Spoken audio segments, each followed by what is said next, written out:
काटेसावर, पर्यावरणप्रेमींचे आवडते झाड. आजच्या काळात अशी झाडं खूप महत्त्वाची आहेत, जी कमी पाण्यातही वाढतात आणि ज्यांना जास्त देखभाल लागत नाही. काटेसावर हे तसंच एक झाड आहे. याला खूप कमी पाणी लागतं आणि शून्य देखभालमध्येही हे सहज वाढतं. उष्ण, कोरड्या आणि कठीण परिस्थितीतही हे झाड तग धरून राहते. म्हणूनच हे ड्रॉट रेसिस्टंट ट्री म्हणून ओळखले जाते.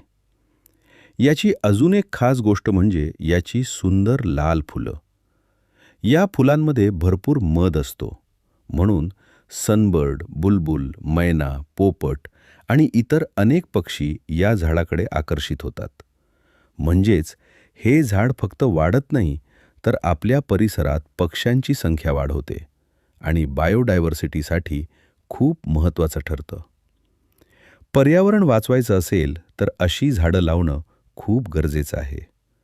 निसर्गासाठी, पक्ष्यांसाठी आणि आपल्या भविष्यासाठी.